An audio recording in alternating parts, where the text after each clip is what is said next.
It's Power Hour LSU.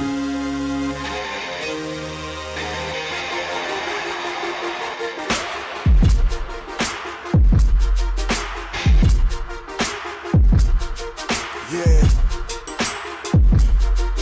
Man, I'm headed to the field. Terror of the tiger, I'ma always keep it real. Everything gon' get devoured, it's the power. LSU with Carter, it's the power. LSU with Carter, man, I'm headed to the field.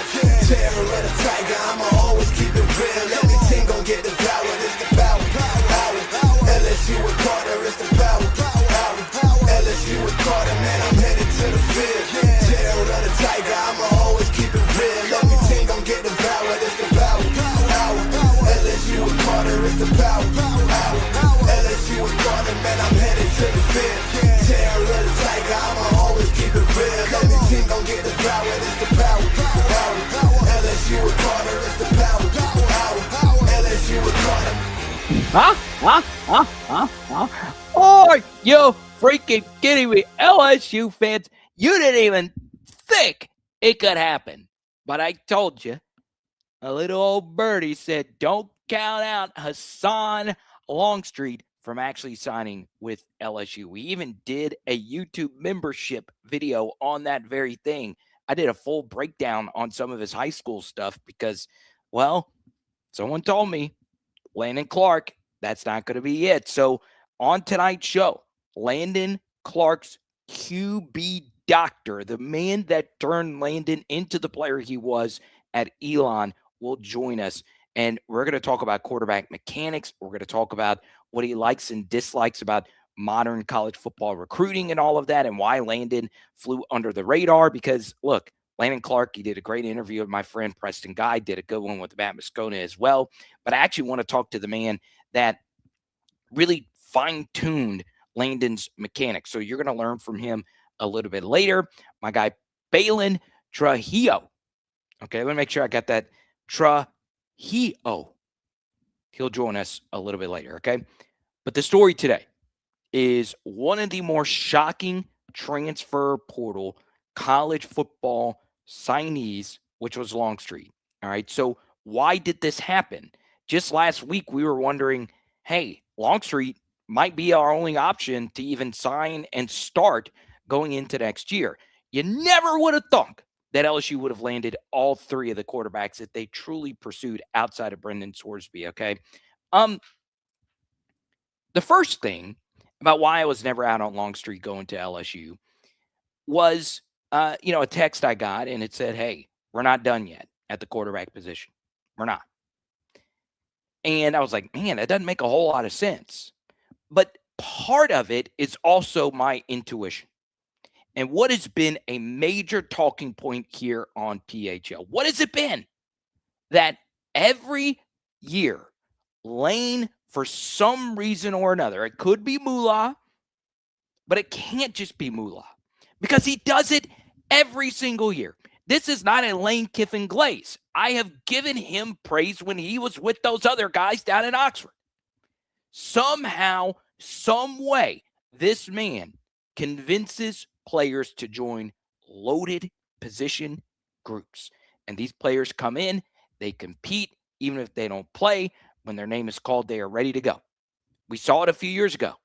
Why would Spencer Sanders go to Oxford with Jackson Dart already in that room? Why would Walker Howard, who made a pretty shocking decision today himself, why would he do that? Why would Logan Diggs make this move when he has to sit out a year and Kwan Lacey comes in and Logan still stays? Why is it that Luke Haas makes that move when they already had Daquan Wright? And anyone that knows anything about Ole Miss's offense, they're mostly based out of 11 personnel. That means that there's only going to be one tight end on the field. Why would Luke Haas make that decision? If Luke had gone to LSU, he would have played a lot on our team. We played more 12 personnel. It's because of Kiffin. That's it. And I keep getting this all the freaking time from Ole Miss people. Carter, we understand that you are a fan of Trinidad Chambliss. And I am. It's hard not to be. You're just an all-out hater if you don't like the guy just a little bit. But all the Oxford residents tell me is, Carter, guess what? Lane Kiffin did not recruit Trinidad. Trinidad's recruitment was Joe Judge. Trinidad's recruitment was all about Ole Miss. Get out of here. Get out of here. I don't care that Ole Miss was the highest bidder for Trinidad over Temple. I don't want to hear that. Trinidad still had to believe into what Ole Miss was selling. And why is it easy to believe into what Ole Miss is selling? It's because Lane. Y'all, we are dealing with a special football coach here. Special. Don't you think it would make my skin ick over the past couple of years when Lane Kiffin was with Ole Miss and I would glaze the dude? You could call it what it is. And my own PHL audience would say, Carter, get off of Lane's you know what. Get off of it. He's with those guys. But now he's one of us. And you're seeing the magic unfold right the frick now. And I kept saying, don't panic. Don't panic. We're going to figure it out. We didn't get one of them. We didn't get two of them. We got all three of them, baby. But Carter, what? The offensive line. I don't give a damn about it right now. I don't. Just celebrate with what we have and let the portal king cook. Are there some things that I probably wouldn't have done this portal cycle, including bringing in a position group that could field an entire football team? Probably wouldn't have done that. There are so many wide receivers. It's the Oprah meme. You get a receiver, and you get a receiver, and you get a receiver. But the bottom line is I trust what Lane Kiffin is doing. Am I still going to criticize Lane? Yeah. Am I still going to criticize Coach Cox and Coach Weiss and Coach Smith? Yeah. Blake Baker, all of it. But they're doing the damn thing. They're putting the gray in the gumbo the right way. Carter, it's just money. It's just money. You really think it's just money? You really think all of this is just money? You really do? No, kids want to play. They want to freaking play. They want to win. They want to be a part of something big. So you're joining the coolest brand with the coolest coach. Let's freaking go. Just say it from where you are right now. Let's freaking go. All right, let's talk about Husan Longstreet as someone that's watched, all his snaps versus Georgia Southern. I watched all his snaps, so we've already done a film study versus Missouri State. It was bad mop-up duty. Missouri State was bad. Longstreet's performance in that game was a little shaky, but he was 9 for 9. But shakiness is what to expect when you watch, a quarterback going up against in his first real action. And it was so early in the season, the mop-up duty games that he played so early. It was a Jordan Mailata show. So we don't really know a whole lot about Longstreet other than what he did in high school. So why was he a 5-star recruit in high school? The first thing is his speed. He can run. He's got really good wheels on him. The second thing is his arm does have a lot of pop. It's got juice on it.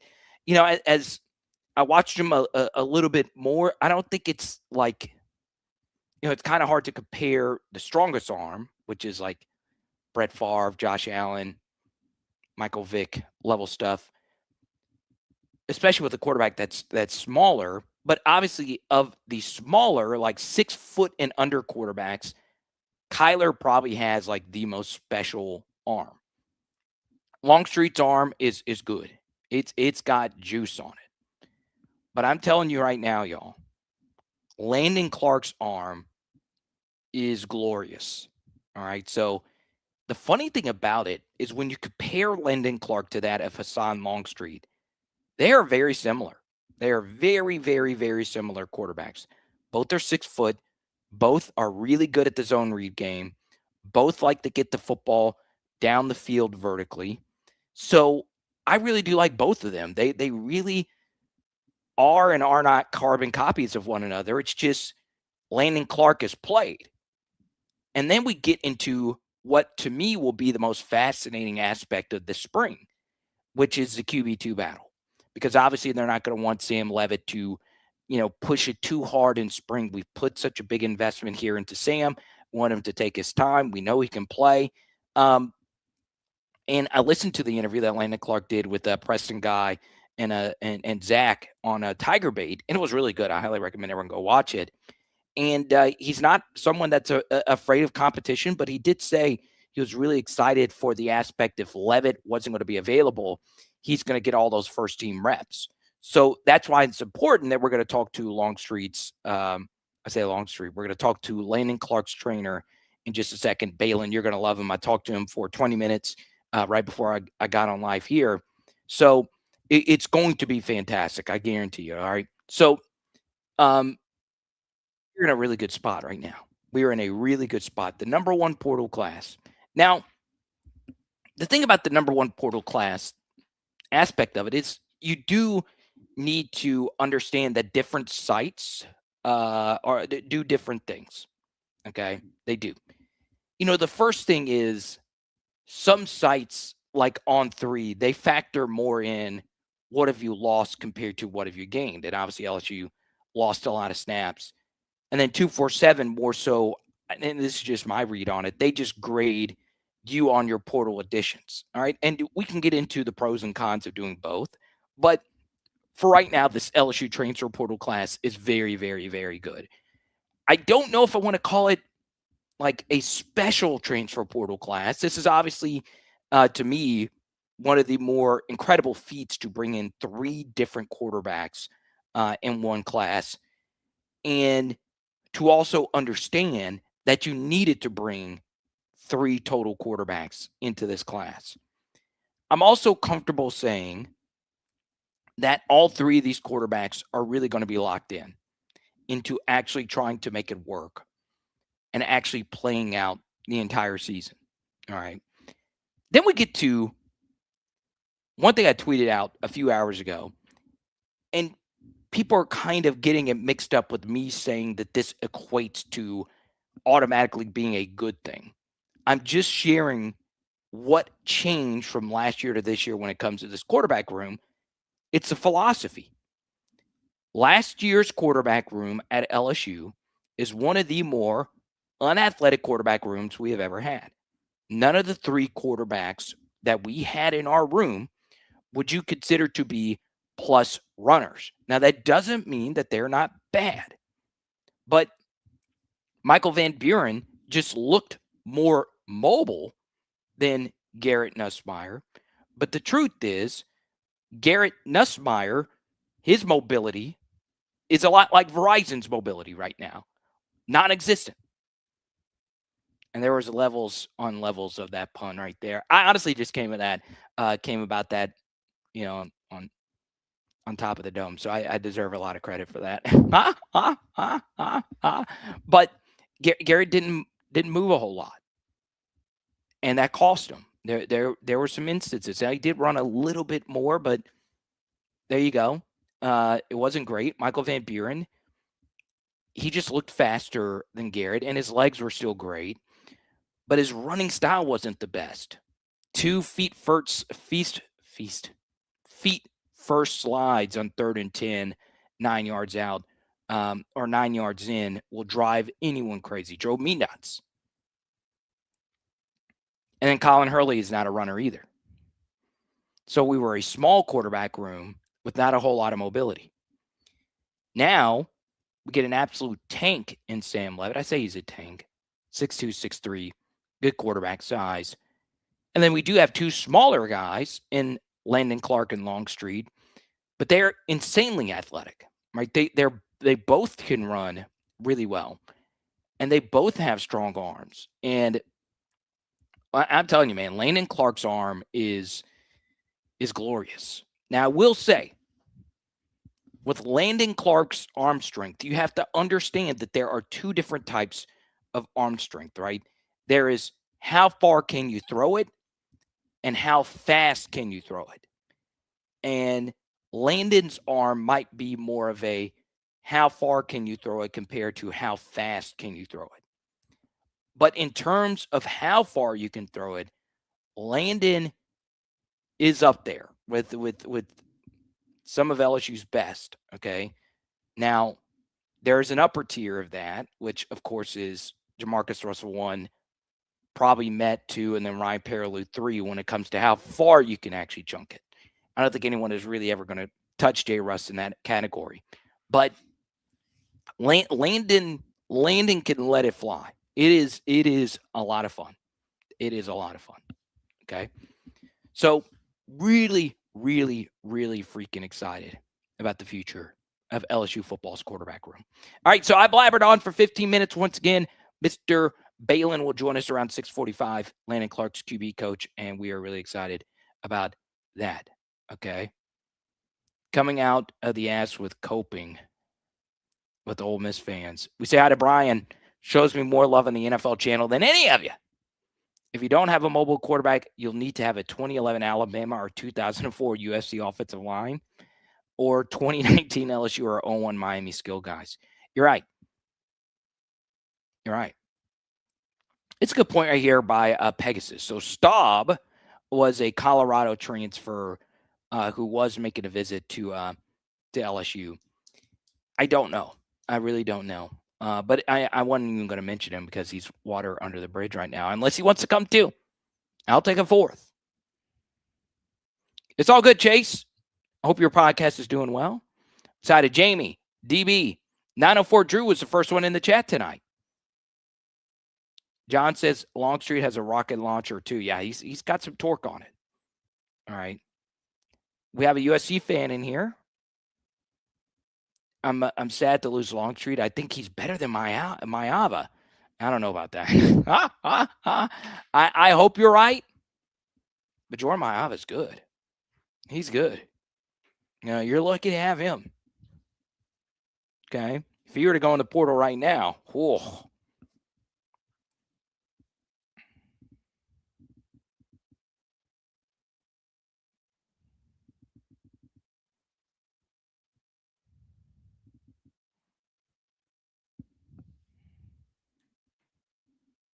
But Underwood didn't come. Nuts and Brian had the same manager. Brian played. Oh, okay. Alexander says Mayava is a turnover machine. Yeah. I mean, I kind of like that because it does make the games a lot funner. It just does. Okay. The best thing to happen to a football game, if you're just neutrally watching, is a pick six. Okay. It always juices up the game. It does. Okay. Was MVB any better than what we have now? Kind of got stuck with Nuss hurt right before the season. Yeah, I mean, I don't know how I truly feel about Michael Van Buren. He was never comfortable. The Mississippi State Michael Van Buren, we didn't really see at LSU. Okay. But, you know, it is interesting that LSU's quarterback room is still on the shorter side, but the quarterback that will start will be on the taller side. Okay. Now, we then get into who is the better quarterback out of Clark and Longstreet.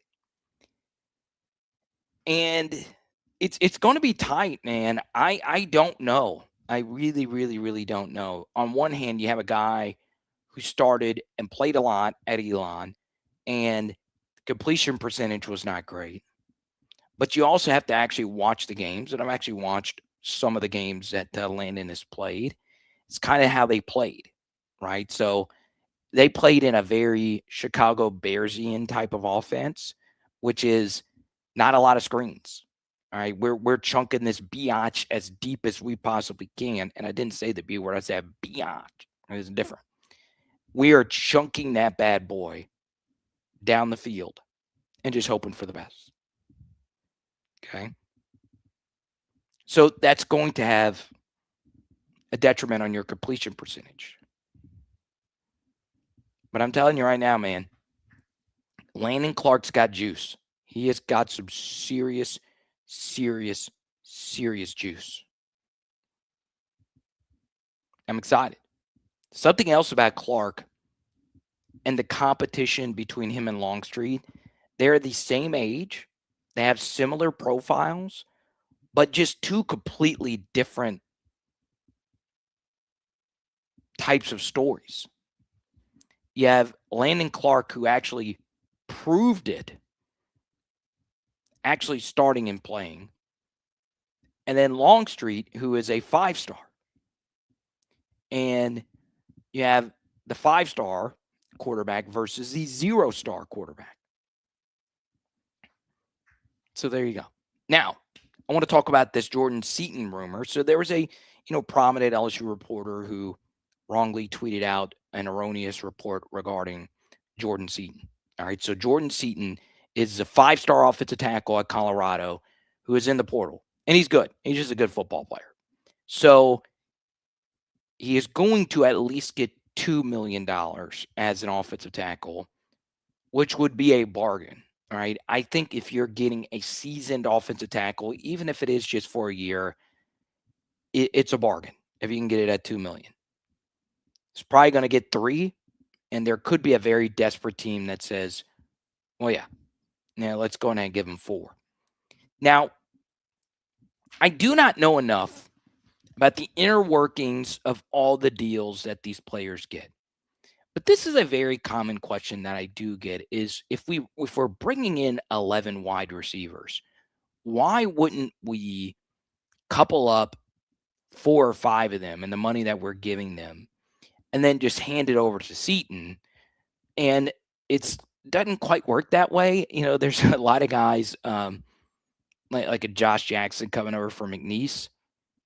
You played at McNeese, you can get to play at LSU for just a season. And you're probably not paying him a whole lot. So it doesn't quite work like that.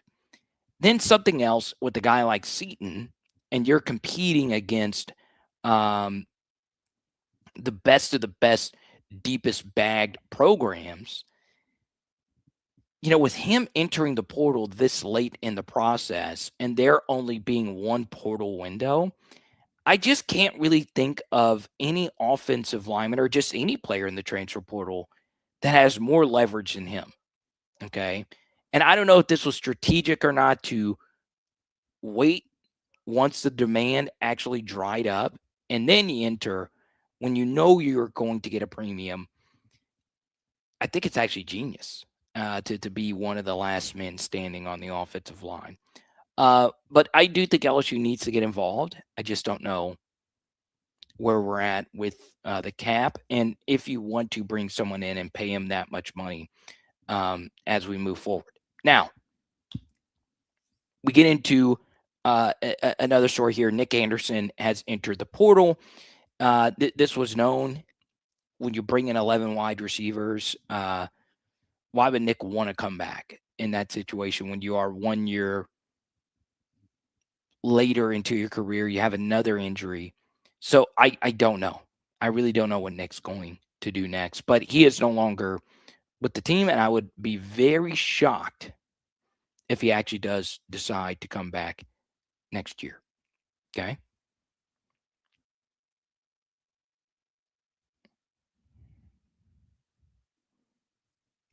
Dude, there are so many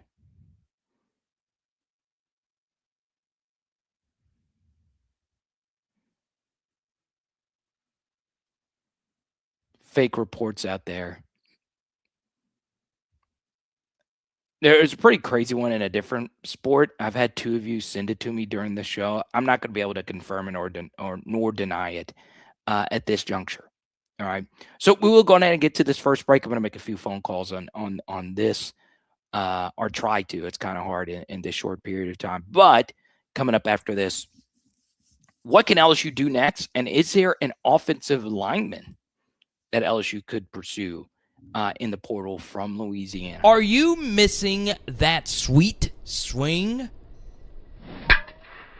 If pain is holding your golf game back, you must check out the full simulator at the Lafayette location of Laborde Therapy Center. Yes, Chase and his team built this simulator to go along with a full set of programs catered to your needs. Yes, this entire team at Laborde Therapy worked hard to fix that back, your elbow, shoulders, wrists, knees, toes. It doesn't matter.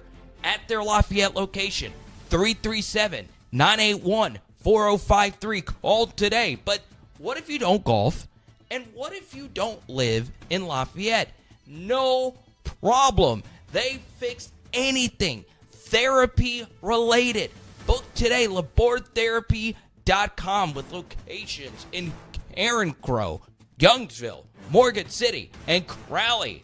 LabordTherapy.com, LABORDE Therapy.com. Let's go. Are you a die-hard LSU fan? And would you like to understand the complex game of football better? Well, sign up today for our PHL Patreon. This is his second touchdown. Counter G while you're pulling the guard. We dive deep on recruiting and the transfer portal at a level that you have never seen before. Film breakdowns from so many different angles, and my personal favorites, oh yeah, the analytics, baby. I like to get nerdy. We take a look at cutting-edge statistics that help all of us understand LSU football even better. And guess what? Every new sign-up gets a Joe Burrow card in the mail for free. But we got to save the best for last. Our private Discord community of LSU fans from around the globe. Sign up today. Patreon.com/LSU football and put your name on our wall of patrons. Special thanks to everybody who's on here. Let's freaking go. All righty, Devin Harper, Louisiana offensive lineman in the transfer portal. Can LSU bring him in? You know, I like LSU's chances here. You know, it's tough to really say what he's committed to at Ole Miss when it comes to the portal or not. You know, I am of the belief, though, that LSU needs to bring him in. I understand you feel spurned, but it's Lane Kiffin's team now. And Lane Kiffin was the one that got him out of the state of Louisiana.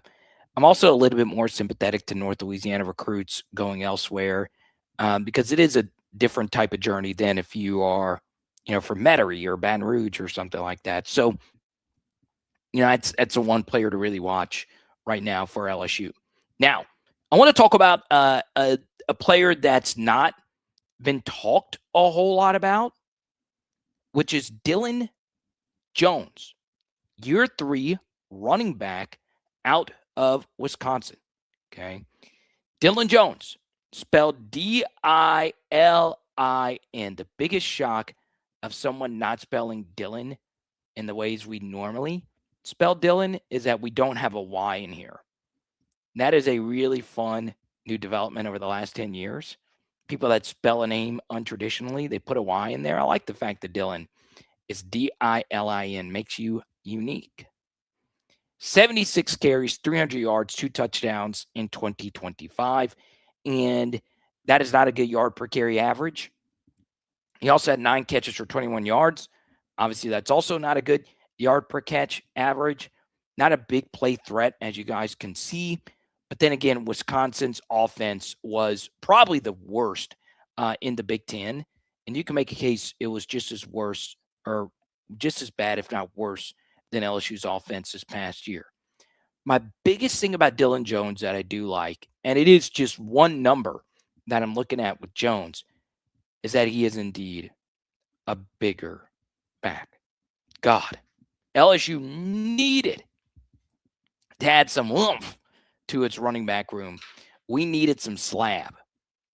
We needed that. Some chunk. And Dylan Jones does provide that. Now, he's not going to get you confused with some of those chunky, old-school Wisconsin running backs. Who remembers Monty Ball? Whew, you get out of the way when Monty Ball has a football in his hands. They have had some big old boys at running back. Jonathan Taylor was a tank. So I'm excited about Dylan Jones and him playing in a far better system. His best run was a goal line run versus Michigan in the Big House last year. Okay. You know, I feel this Dylan Jones pickup feels a lot like the Noah Cain pickup from a few years ago. Big Ten running back who had good 247 recruit capital, not a burner, but a guy that's going to get you the tough yards, whose best football is probably ahead of him, leaving one poor system to join an actually good one. All right. Let's go to 904 Drew. I think he'll compete for RB1. No. Mm-mm. Durham and Barry are still better. But, it kind of goes against my ethos. If there are multiple running backs of similar stature in the SEC and similar recruiting capital and similar talent levels, I'm always going to pick the thicker back to come out of the pack. I just don't think Jones is as good as Durham, and I just don't think he's as good as Barry.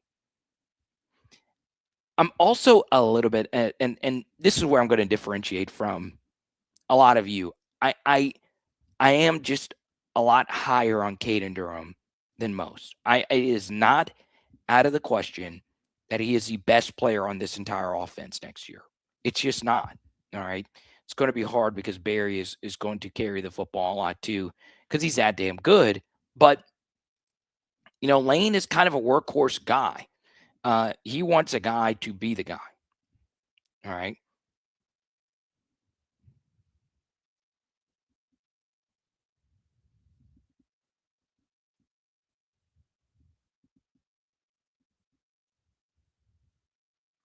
Now,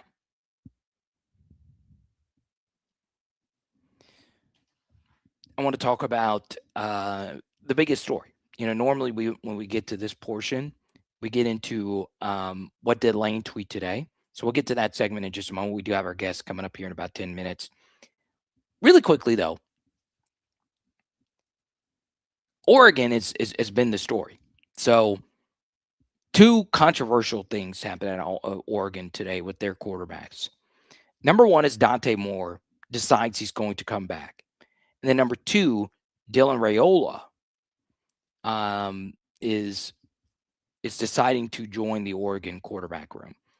If I was Dante Moore, I probably would have gone pro. I probably would have. When, every mock draft had you going number 2 overall.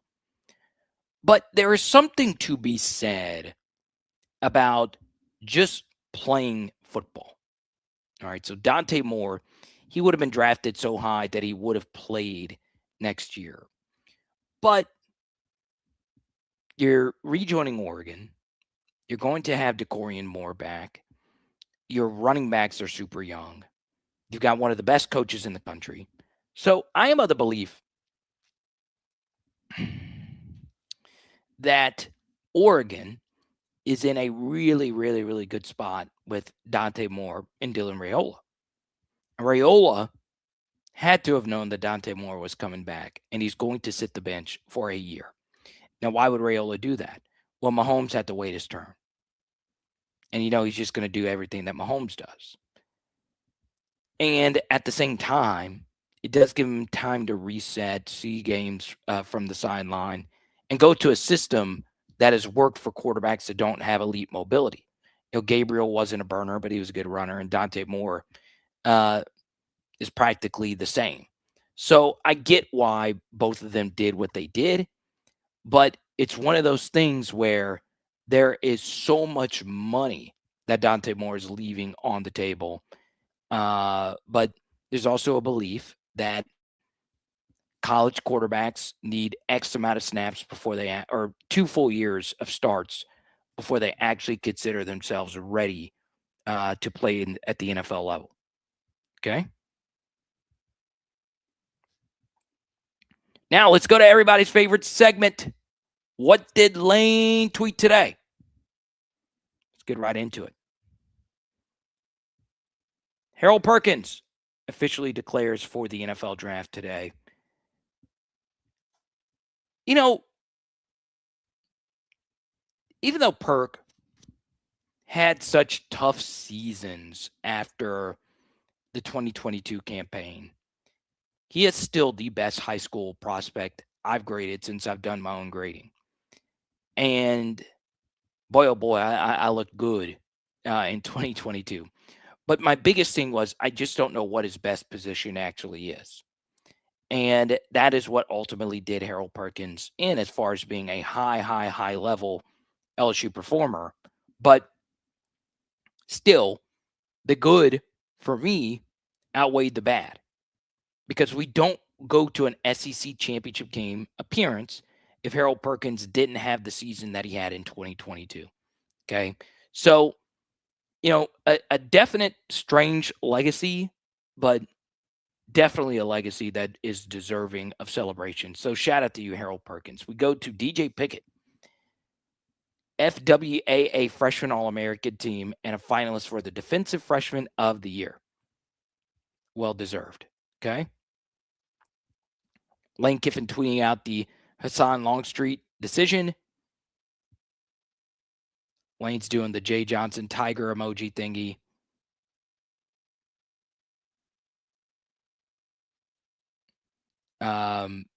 Here's Lane retweeting Tingle, talking about money not being an issue anymore for LSU.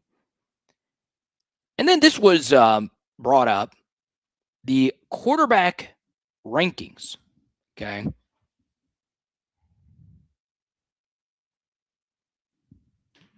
I say quarterback, the head coach rankings.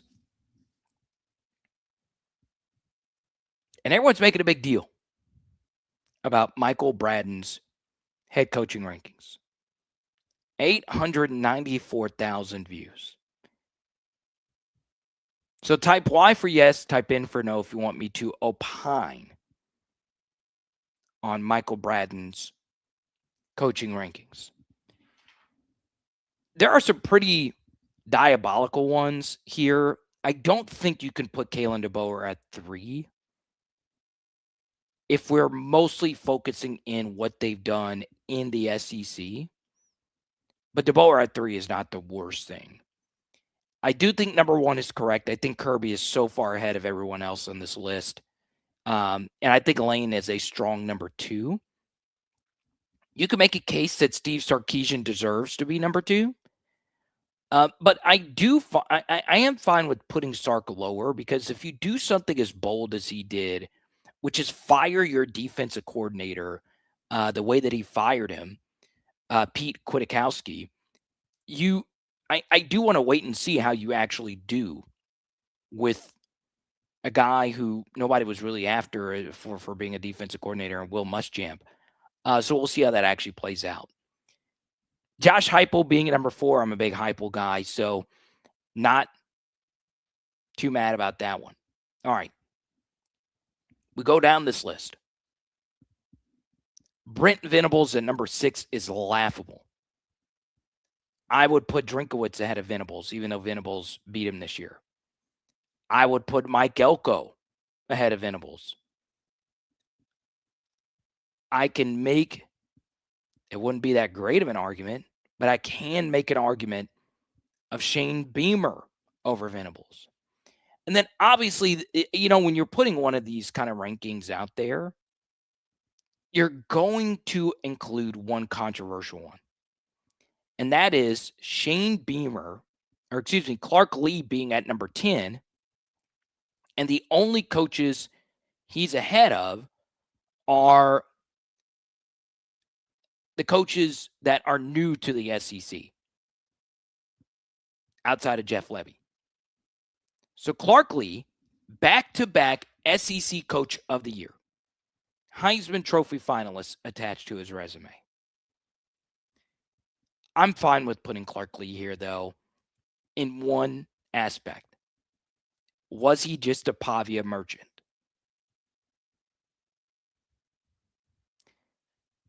I'm just lower on Venables than most.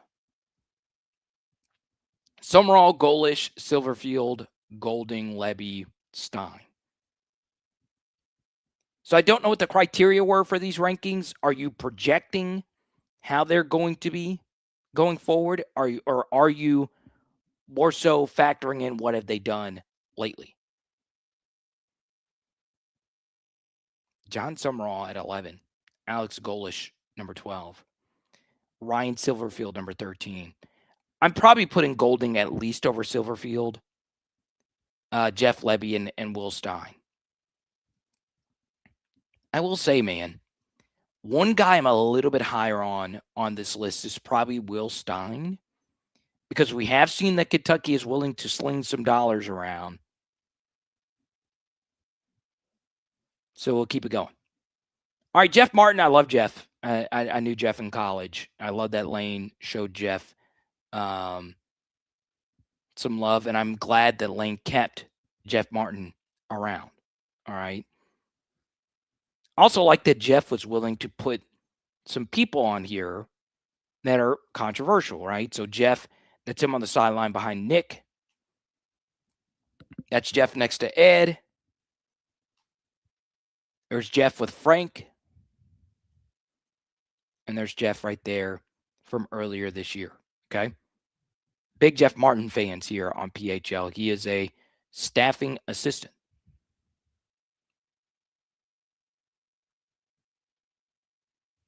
Jackson Harris saying LSU is wide receiver U. Lane Kiffin randomly tweeting out this story about Ty Simpson is fascinating. It's very, very, very fascinating.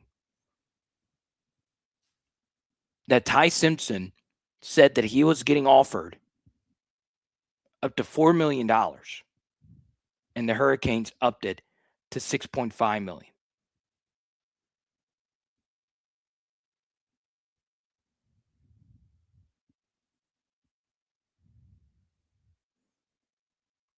Here is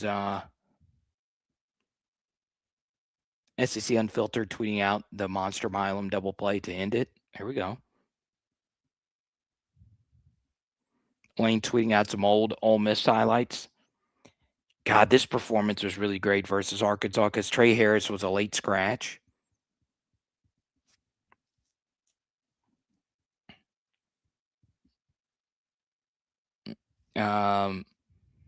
Ole Miss guy with the trolley kind of tweet. Lane liked it. And then obviously Darren Stray. And then Sip Central.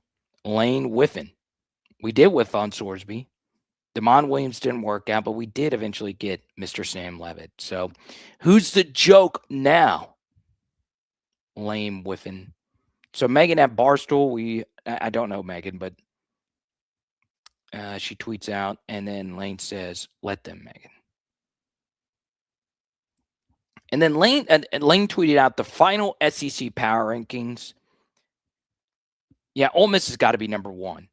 That stands for something, right? Ole Miss finished in CF Budge's power rankings number one. Hang the banner. But the fact that they were number 11 and they end up number one, pretty good. Georgia number 2, Texas A&M number 3, Alabama number 4, Texas number 5, Oklahoma 6, Vanderbilt 7, Missouri 8, Tennessee 9, LSU number 10. I think that's about right. But that's last year. Texas ahead of Oklahoma. I get down with it. But it is interesting when you look at a list like this and you get really spicy with it. How many of these teams actually look good in their bowl game? Ole Miss did. Georgia did. Texas A&M did not. Alabama did not. Texas did.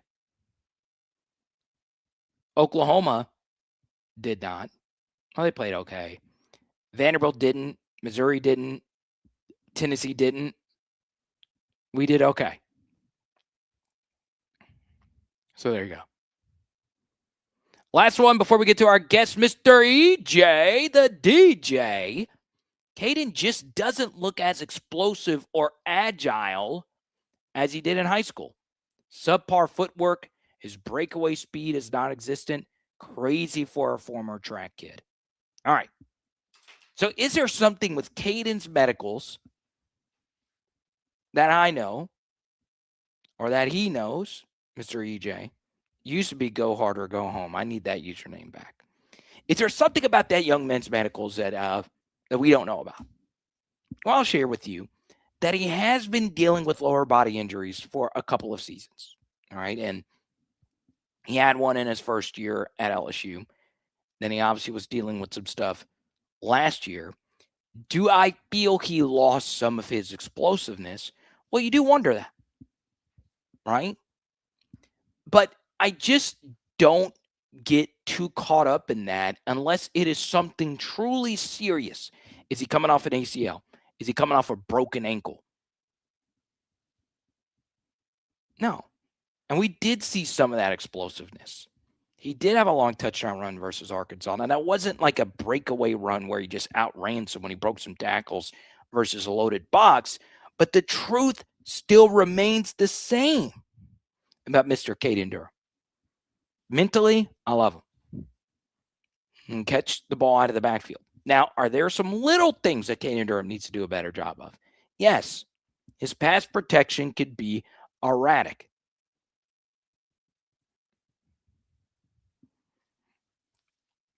But yeah, so and I'll share what happened with YouTube. And there's far bigger channels that are going through this right now.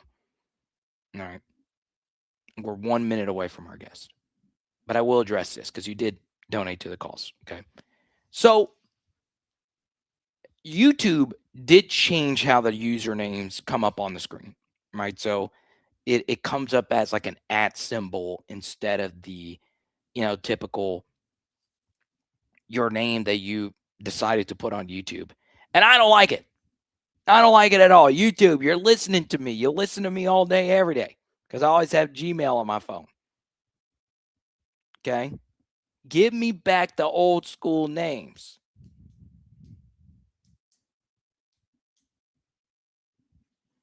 But am I worried a little bit about Caden's explosiveness? Sure. I'm always worried about those lower body injuries for running backs, especially if speed is such a big deal for who you are as a player. And with Kaden, it is a massive deal because that's the equity of having a smaller back is you're fast as hell and you get that breakaway ability.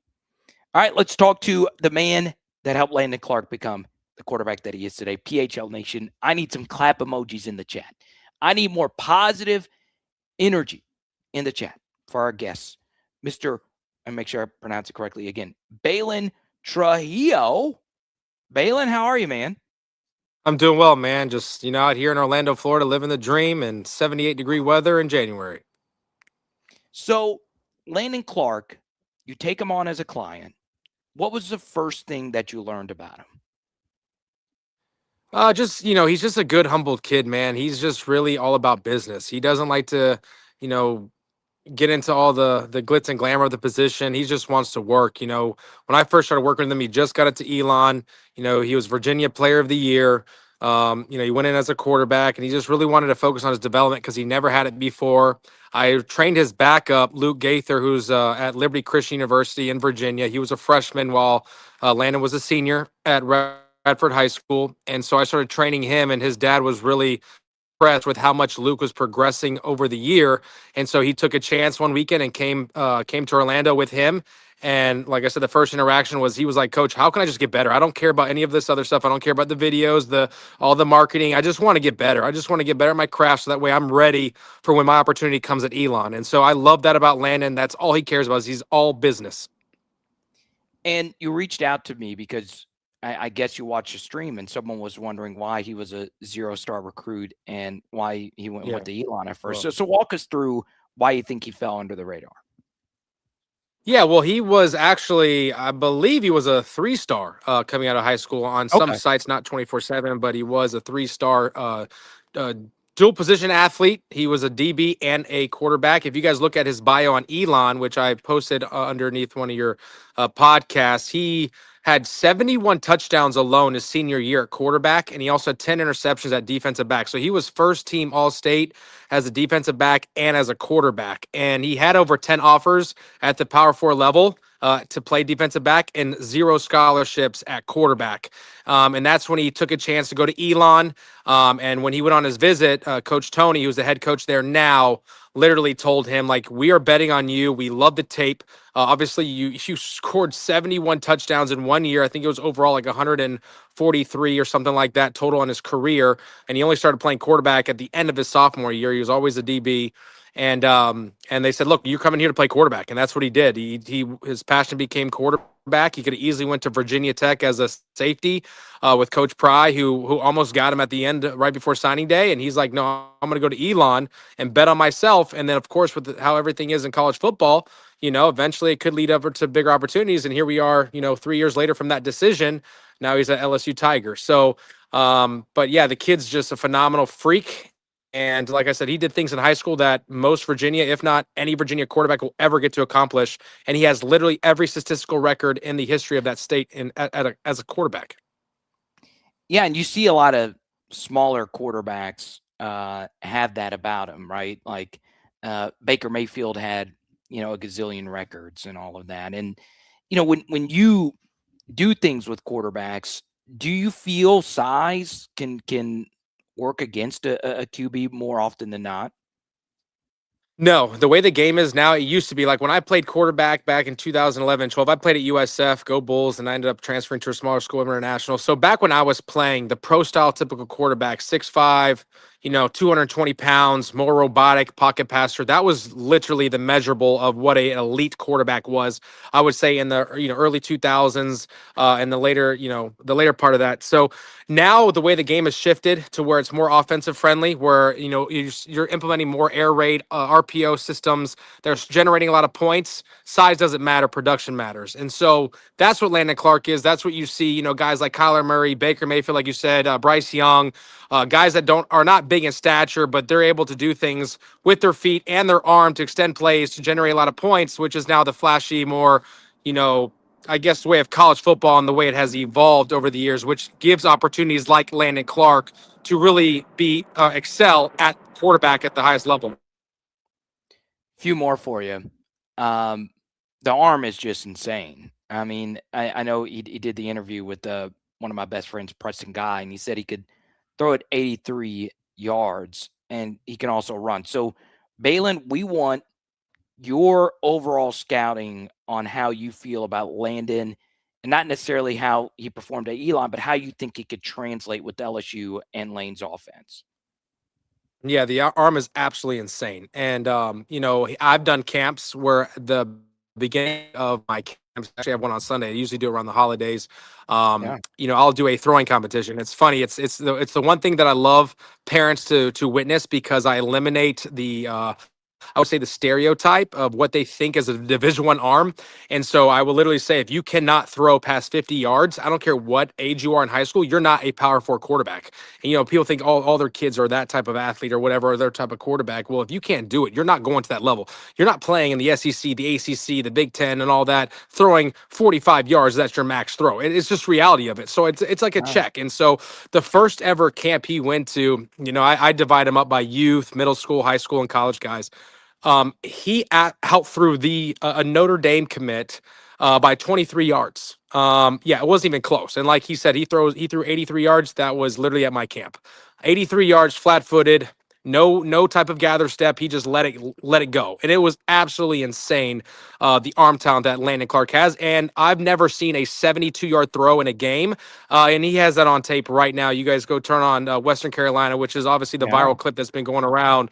That's absolutely insane. He threw it from his 14 and it landed on their 13. So, I mean, it's absolutely insane what Landon Clark's arm talent is, and what he possesses in that right arm. And then on top of that, with the ability to run, he runs a 4.4 laser. I mean, that's unbelievable. The kid's explosive, especially in open field, and he does not shy away from contact. Go turn on the tape in some of the bigger games, especially Duke, where he almost played a near perfect game. Yeah, they end up losing, but when he went out in the fourth quarter, when his whole body was in full cramps, it was like 10 minutes left in the game, and it was only a one-score game.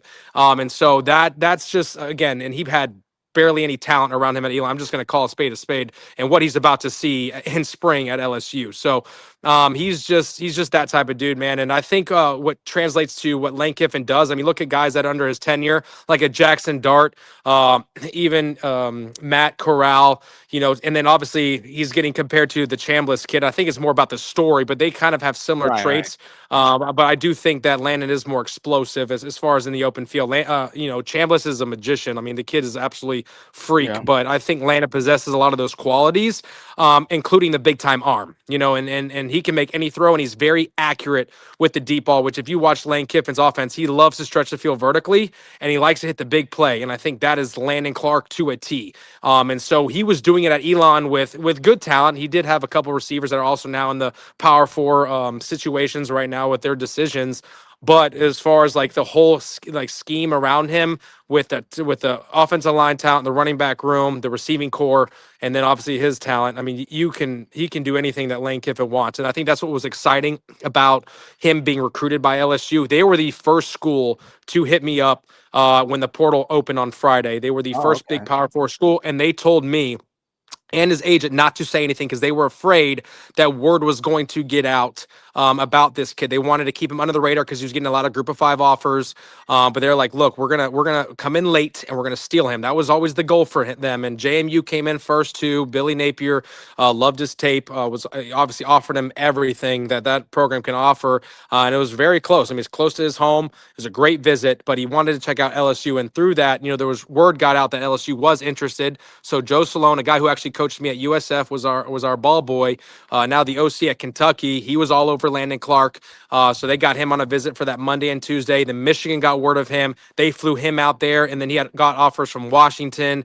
He got an offer from Michigan. That's when things really got crazy.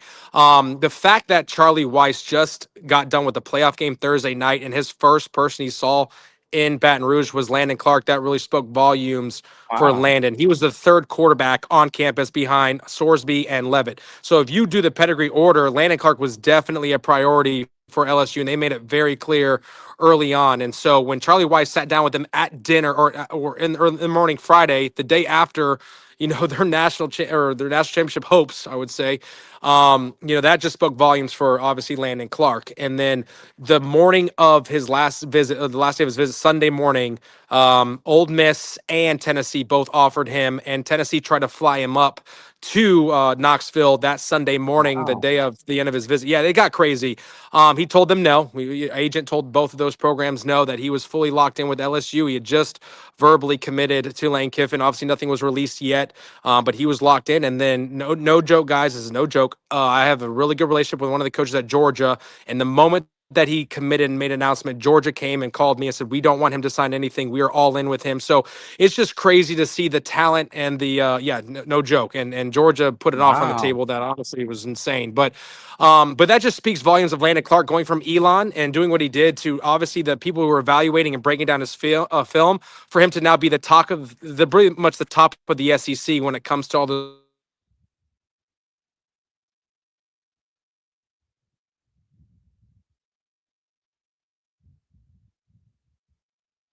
I think we lost him. I was actually about to let him go.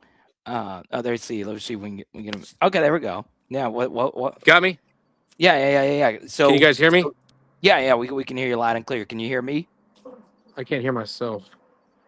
Okay. Give me a thumbs up if you can hear me or not. All right. Well, we'll get him back in just a second. I was about to let him go because you could see to get a better connection, he actually went outside to go on his phone, which I hated. And we had to actually push it back. And I wanted to get him out of here by 7, but there was one more question I had to ask. There we go. Won't keep you too much longer. No, you're good. Sorry, someone was calling me. I got coaches No. blowing me up. Well, look, you're fully clear now. You can see. Look at that square jaw, man. Good quarterback square jaw right there. I wanted to. So, do the schools reach out to you? Yeah, I was the middleman for a lot of it because obviously you're in the portal. You can't really communicate. And a lot of these coaches I built relationships with. And obviously it's an easier contact for me to just say, hey, this is my guy. He's in the portal. Take a look at him. So yeah, I was the main point of contact for a lot of these schools, and obviously his agent Johnny Townsend as well. Yeah. And then I followed Johnny yesterday. Yeah. Yep. So basically, we would tell Landon, "You're on this plane. You're going to this school. This is who's interested. We're going. They offered you. We're rolling." So he was just kind of, part of the journey. But once LSU was the first call, And they actually called me Thursday night. I was like, hey, just letting you know, if your boy hits the portal, we're going to be the first to jump on him.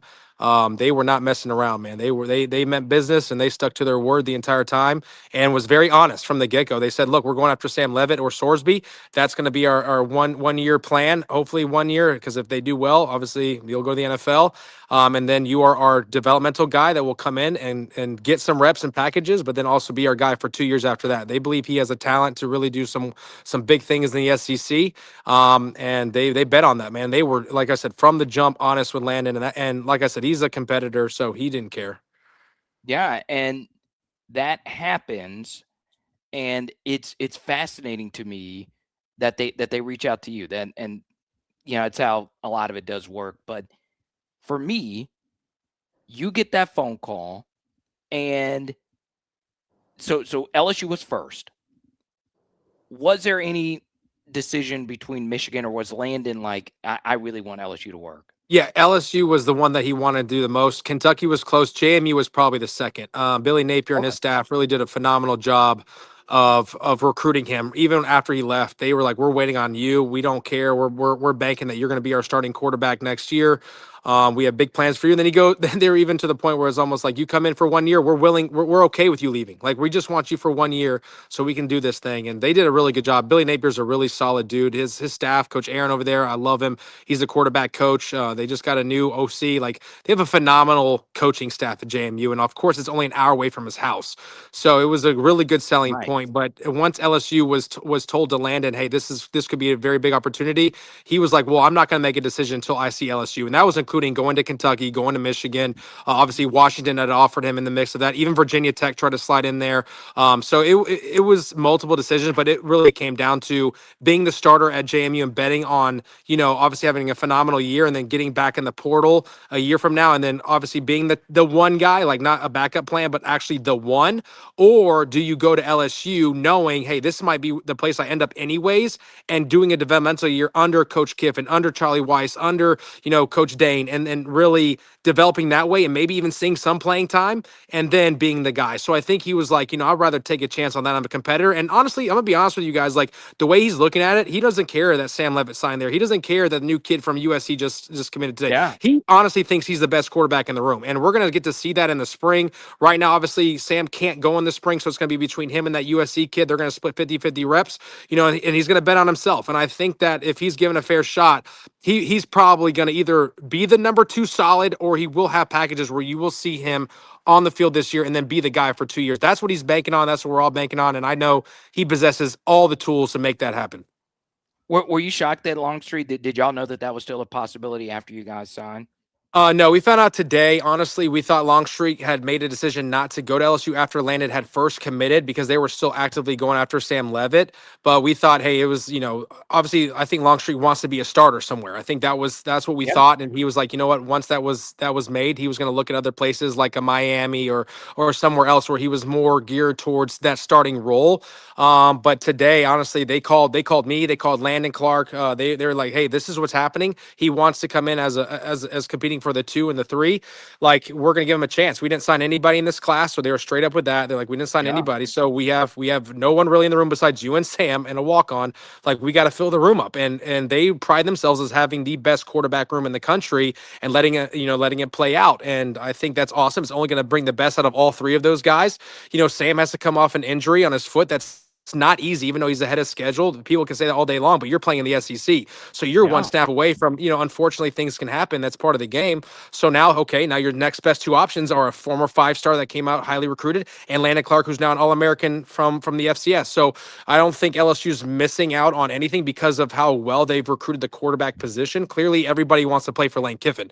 I mean, that's just obviously the dream as a quarterback. And then with Charlie Rice, what he did at Ole Miss as well, that's like a 1-2 punch. I think you bet on yourself. They both guys have 3-4 years of eligibility. They want to develop under the best. That gives them the better opportunity if things don't work out the way they want. Obviously, if they hit the portal, anybody's going to snag guys that are under that tutelage. But at the end of the day, both these guys and all 3 of these guys, Sam obviously with what's the situation is probably the clear-cut starter, but obviously they want to win games too. So you just never know how this plays out. But all 3 of these guys can probably start anywhere in the country eventually, and when it's their time. So I think it's going to be a great deal for Landon because he's only going to grow and get better. But this doesn't change anything for Landen and you. You guys are No. still So, you're like I said, when Landon got the call today, Landon literally said, "Coach, I'm the best one in the room, anyways. I want competition. I came to LSU because I know I'm going to compete." That's what I'm saying. He's built different. Like he does not care. He even told the coaches on his visit, "If you sign Stan Levitt, I'm still going to be the one." Like that's just his mentality. That's always been his mentality. He's been a winner his whole life. He has never lost. He led a team that was not good in football to an undefeated season. He scored 71 touchdowns by himself and led him to a state championship, all state as a quarterback in DB. He can do anything you want. Anything you want him to do, he can do. And that's why I love training him, because he's a sponge. He's not an arrogant kid. He's all humble. He's all business. He loves just the game of football, and he will do anything it takes to win. He will sell out his body for the team, and no matter what that looks like. And if you have that with Coach Lane Kiffin and Charlie Weiss, dude, at some point in 3 years, Landon Clark's name is going to be all over the SEC. Fire me up, Coach. Fire me up, Coach. Get on The real one, deal, baby. man. Fire me I always say, up. if you guys go back on my Twitter, I've been promoting this kid from the day one when he played Duke. I went to his Duke game. He played phenomenal, and I remember reaching out to several coaches that night. I said, "You're gonna want to remember Landon Clark." And it was funny. One coach was like, "Man, you're already talking about a kid. This is his first game as a starter." I'm like, "Coach, I know talent." And next, that same coach is the one blowing me up when he hit the portal. Hey, I remember that guy. Yeah, okay, I bet you do. He's the nation's best kept secret, and LSU knew that from an evaluation standpoint. They knew what they were about to get, and that's why they went all in with Landon Clark, and that's why he was the top of the SEC. Guys, you're not a average player when you have Ole Miss, Tennessee, LSU, Georgia, Michigan, and Michigan State all coming after you at the FCS level from a quarterback position. They knew what that kid possesses and what he brings to the table, and LSU was just fortunate enough to have Lane Kiffin and Charlie Weiss to snag him. I'm glad I had you on because I'll be full disclosure. I've DM'd with Landon a few times, but he's a quarterback. He's actually in the room. He's going to speak humbly on the other interviews. But I wanted you, Balen, because Yeah. you've seen it. You're willing to put it all on. You're willing Yeah. to put your reputation on the line because. Oh yeah, I have no shame in this. Husan Longstreet is a very impressive quarterback. I love Very talented. I love that the zone read is going to be a big part, whether it's him, Landon, or Sam. And LSU fans wanted it because they saw Jaden do it, and we want that back. Yeah. Before we let you go, first off, we know I could tell you're a successful quarterback tutor because you live in Orlando and you're outside at night. And it looks like a nice neighborhood. So you've done well for yourself. Not many people with a backwards hat in the middle of a busy Orlando street would be willing to do an interview. So that lets me know that Balen has gotten some big-time clients. Look at you, big dog. And matter of fact, you know what's crazy? One of my big-time clients matches his skill set. John Rice Plumlee trained him when he was at UCF. Similar skill set to Landon Clark, big time arm, but he did well in the SEC. Started a couple of games. Obviously went to UCF, broke some records, but they have similar style of play. And I was blessed enough to work with him when he was at UCF. Never knew him when he was at Ole Miss, but that he's kind of got similar traits. Same thing with Mackenzie Milton. Similar stuff like that with what he can do with his legs. Mm-hmm. Well, Balen, I don't think you should have brought that name up because the only guy that made 2019 LSU look mortal was John Rice running all over. That was the game that made him break out. That was his coming out party for sure. Oh, dude, LSU fans are like, what in the hell? Who is this young man? Who is that guy? Yeah. I like John Rice Plumlee. Last thing before we go, because you've been out. Is it raining there? Looks like we got a little drizzle going on. Little drizzle, man. Yeah, Dude, it's Florida. You're built different. You're built different. You are built different, Balen. So and I would like to think my quarterbacks that I train are too, and that's why they're successful. Yeah. So, Landon, if you're watching this, your trainer's putting his life on the line on a busy Orlando street. And if anybody has any problems with that, I'll be in Baton Rouge this spring, and I'm definitely going to go see a spring game, and I've already got access, so I will be there. And if you guys want to talk to me more about Landon Clark, I will be in Baton Rouge for a spring game, and I cannot wait to see him come out and for the fans to see the what he brings and how electric he is on the field, and I'm excited about that. And I can confidently say that because I've seen it, and I train it, and I've been around him for almost 2 years, and it is special to watch Landon Clark play football. Last thing, and Balen, guess what? We're a film study channel, and you probably checked out some of the film study stuff. We're nerding out over our favorite offenses. You're talking about how big the Mike Leach offense was an influence to you. Now, you are someone that works with these kids. You actually see the mechanical things. You go through progressions and all of it. So what I want you to do to the uneducated masses, which includes myself, by the way, walk us through the biggest misconception people have about college quarterbacks from your vantage point, because you obviously have to sit and you more so work with like the kids mechanically, footwork. You're a big guy on that, but you also have to talk about all 22. Throw this on if it's cover 3, we want to throw the dagger or whatever. What is it about quarterback play that you think the general public gets wrong? Measurables. Got to have the measurables. No, you don't. You just got to play football. You got to be productive. You don't have to be the biggest one on the field. You don't have to be 6'4", 6'5". You just have to win games and know where to go with the football. And that's what happens. I mean, I have a kid right now, Darion Coleman, committed to the University of Miami. He's 6'1", 175, soaking wet, was a top 10 quarterback in the country, went to Elite 11. Why? Because he's productive. He makes it happen on the field. Size does not matter anymore. Production does. And that's the biggest misconception. They got to look a certain way. They got to be a certain way. No. Do you win games? Can you throw the field comeback when I need you to? Can you stretch the field vertically? Can you get out of sacks? Can you be calm under pressure? Can you stand in the pocket when it's breaking down? Can you slide? Can you move? Can you see lanes? That's what matters. If you can do that at a high level, you can play football in the SEC or at the highest level in college. Point blank, period. It's all about production. Yeah, John, laying it out. We're big. Obviously, a lot of people here are big Drew Brees people, and we're big Balen Trujillo. 20,000 followers on Twitter.com. Make sure you go give him a follow. Balen, we appreciate it. If you don't mind, we'll have you on again after the spring to see how everything rolls out. And you have my number, man, if you ever want to talk ball and all that stuff. Because I'm a nerd. I told you when you reached out to me, you commented and said, hey, I want to come on and talk QB. And I was like, oh, F yeah, man. It's an honor to talk to someone that actually knows what they're doing. I'm lucky enough to have had all the success doing film stuff, but you actually know ball. I know a little ball. You actually know back leg needs to be here, hip movement. The only thing we know is like just us quarterback plebeians. It's the Dak Prescott. Got to get that. How is that hip movement, coach? How is that? A little. You want to go more inside with your hip when you're rotating outside with your shoulders. That way you get the torque in your lower body. He couldn't even see me. He couldn't even see me. He already fixed my throwing motion. Look at that, Balen. I love it, man. You did that for free. I'll send you, if I get a super chat, I'm going to send you that super chat That's awesome. for the brief consultation there. But, yeah, if you need anything, let me know, and we'll talk soon, okay? Mr. Balen Trujillo. Big thanks to Balen. We'll see you, buddy. Thank you so much, man. All right, that'll do it for Mr. Balen. All right, we'll take a few more. Next 5 to 10. Julie just texted me saying that was one of the best interviews we've ever done. And I didn't want to say why he was on here. But the fact that he went out in the rain in the middle of that was a nice looking neighborhood. If y'all know anything about Orlando gets, he was willing, backwards hat. You could tell he was in the middle of the road. In the middle of the road. Love it.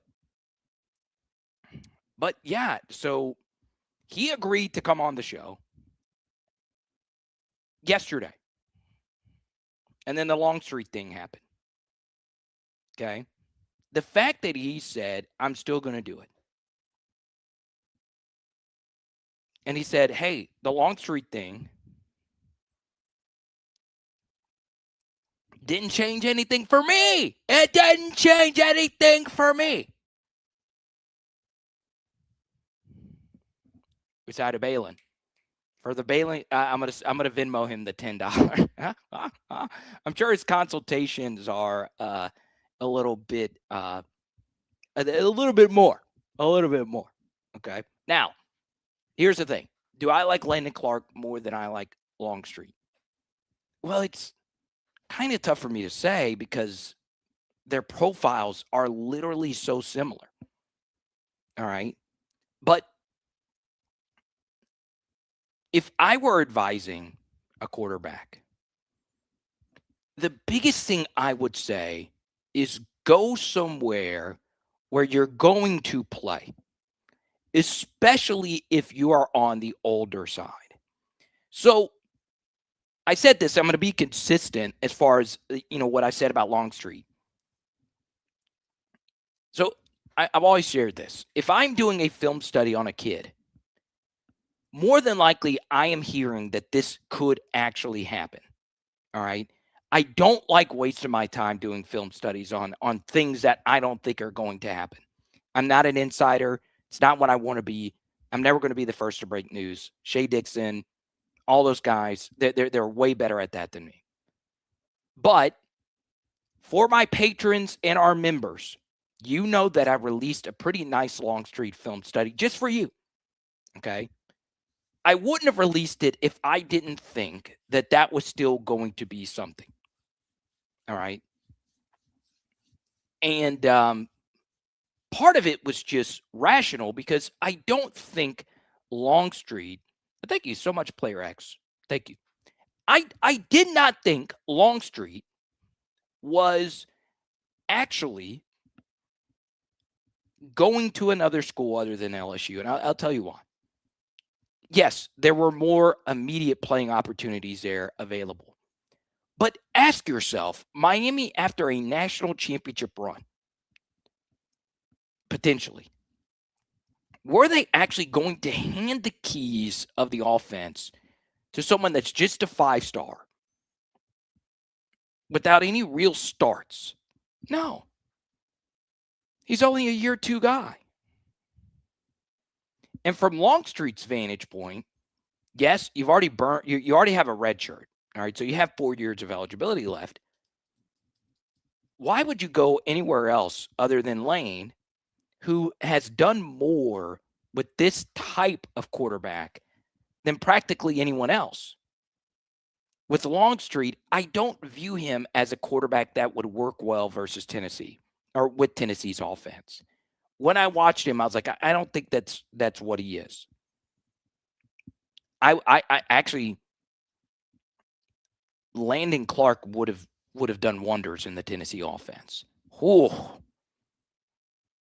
Clark would have put up some numbers in the Tennessee offense. And I'm telling you right now, man, you want to throw a vertical deep ball, there's not many guys you want more than Landen. Okay. Kid has got juice. He has got real juice. Longstreet too. Like I've said, the thing that's really interesting about Landen is the athleticism truly is off the charts. But one thing that's going to be jarring, he's going to look small. All right. There's some quarterbacks that are small and they actually do look small. All right. So let's take someone like Kyler Murray.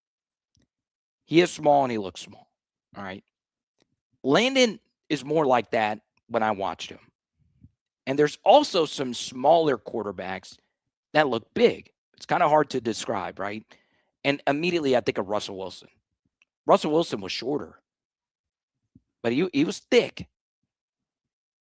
He was thick. So it is going to be jarring when you see that and you compare Landen to the offensive lineman in front of him, the speed of play and all of it. And the thing that's going to be interesting with Clark is there is a difference between your athleticism and the actual game speed that's happening in front of you. It's hard. It's really, really, really hard to adjust to that. And the same is going to be said about Longstreet because he never actually played outside of a few carries in an actual P4 game. And the biggest misconception, and I like talking about misconceptions quite a bit. All right, I don't know. I didn't play sports at a high level. Didn't play it at college. But I do see this. All right, I'm lucky enough to have a job as a play-by-play announcer for D2 college basketball. And I'm lucky, D2 JUCO. So we're talking about a lower level. And then I also have been lucky to sit close to the March Madness games and so on and so on. size isn't sometimes the single most important thing, but it's the speed. It's not necessarily how fast you are. It's just how fast the game moves. All right. So, it's one thing that's nearly impossible to judge based on high school footage. All right. Normally, with high school kids, there's like 3 or 4 bulletproof prospects in every class.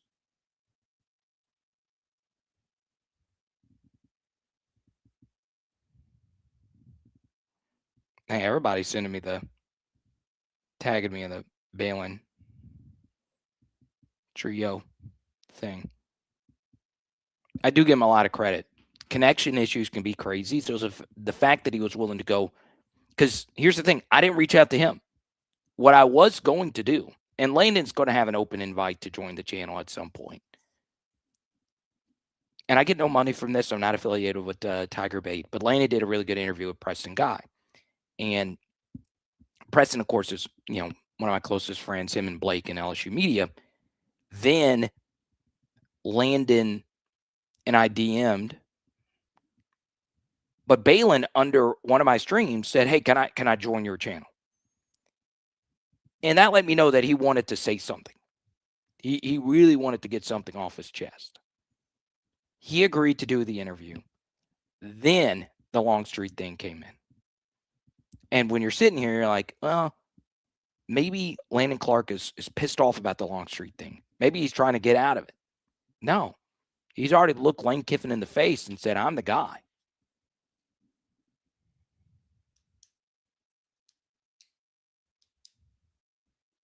Godson, good to see you. Okay. Now we'll take a few more here. Is this his QB coach or brother? he is on the younger side, Mr. Balen. I would guess he's probably mid-30s, young 30s.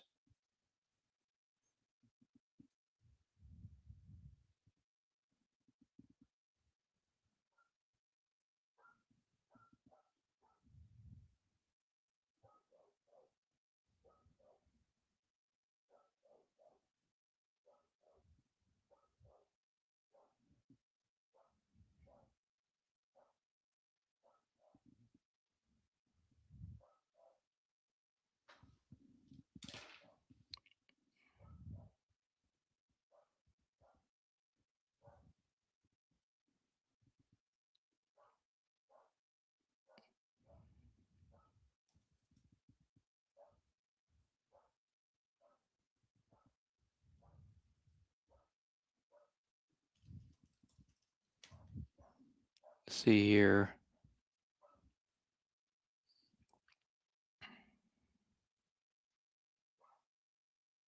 DMB, good to see you. Yeah. All right, y'all. That'll do it for me. Don't forget,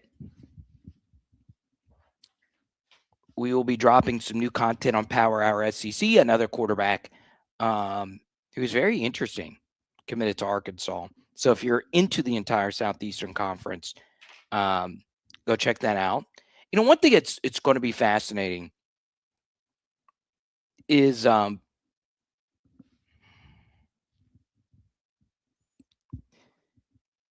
do we see more teams chasing Chamblises? Do we see that? And it makes no sense as a team to not take dart throws at younger quarterbacks.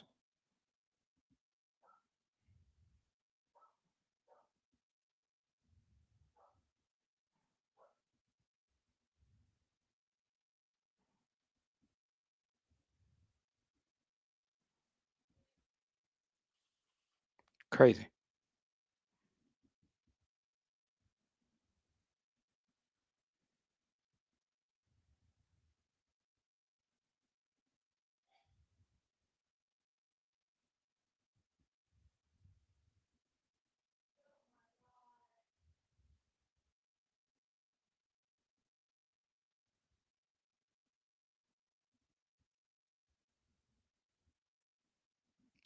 Yeah, one more thing regarding the college football that I want to get off my chest. All right. the thing that the NFL has mastered is the importance of a calendar. All right. This happens on this day. This happens on this day. And when you're the biggest, baddest dude in the room, you're able to move things around and people adjust to you. Oh, we're going to play games on Christmas. You're going to like it. And people have liked it, even though I'm against NFL games on Christmas. Let the NBA have Christmas, whatever. So much has been made about the college football calendar. All right. So the calendar that we have in terms of when is a portal, when is signing day, when is this, that, and the third, all of that. But what has not made the public discourse just yet is the actual calendar of the games themselves. And as I have covered this sport, as time has moved on, the buzz between the round of 8 to the national championship game wears off. Okay, so you have a Thursday and a Friday semifinal, and then you have a Monday presser or a Monday national championship game. I don't know why I lit up like that. I think it's because I did that. There we go. I didn't know 2 thumbs up gets that.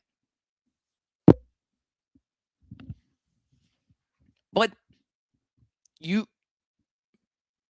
really need to reevaluate that. The buzz dies down. People have moved on to the NFL playoffs. And the thing that is really hurting the college football playoff right now is the NFL playoff games are just more competitive. And the brands are a lot easier to recognize, right? There's 32 teams in the NFL. Even without Mahomes and the Chiefs, the ratings are as high as they are. The Jaguars, which is arguably the smallest brand in the NFL, drew one of the biggest numbers in playoff history versus Josh Allen and the Bills. All right. Now with college football, you're going to have wackier teams. You had a Final Four of Ole Miss, Miami, Indiana, and Oregon. So the teams that truly draw the biggest numbers, Texas, Alabama, Georgia, Notre Dame, Penn State, where you get that Pennsylvania market. They didn't make it. LSU. So it's lost steam, this Monday national championship game. And especially with the college football calendar being such a portal heavy window right here, this is a more compelling thing to talk about than the actual game. Sure, there are many of NFL draft channels that are doing a bunch of NFL draft content, and the draft is already such a big talking point, but it pales in comparison to the games, where it's the opposite in college football. Okay, so you really need to factor that in. LA Mom, he's got 3 years left, Mr. Landen Clark. He's got 3 years. Longstreet has 4. Okay. LSU up by 9 with 11:27 left to go. Denzel Aberdeen for Kentucky. Dude, this is why the portal is so crazy, man. He was a starting point guard for the Florida National Championship team. Florida shipped him out for a Princeton transfer. Crazy.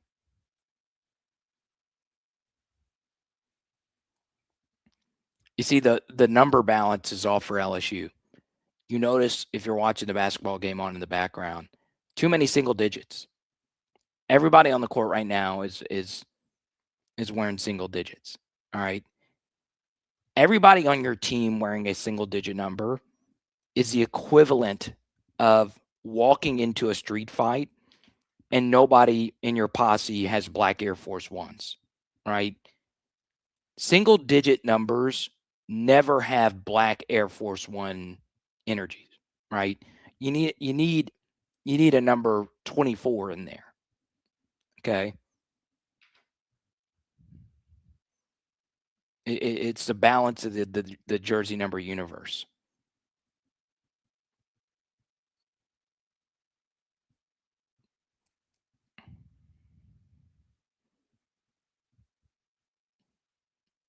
We'll talk to you tomorrow, 6 p.m. Central. It is Power Hour. LSU. Boom. Shout out to our partners at Labord Therapy and LabordTherapy.com. 5 different locations in the Lafayette region. Check them out. LABORDE Therapy.com. Our super chatters tonight, Mr. EJ, Mr. Player X, and P4. I'm going to send that to Balen right now via Venmo. And LA Mom with another nice Venmo as well. Tonight we're doing like this steak balsamic stir fry. It's going to be good. Let's go.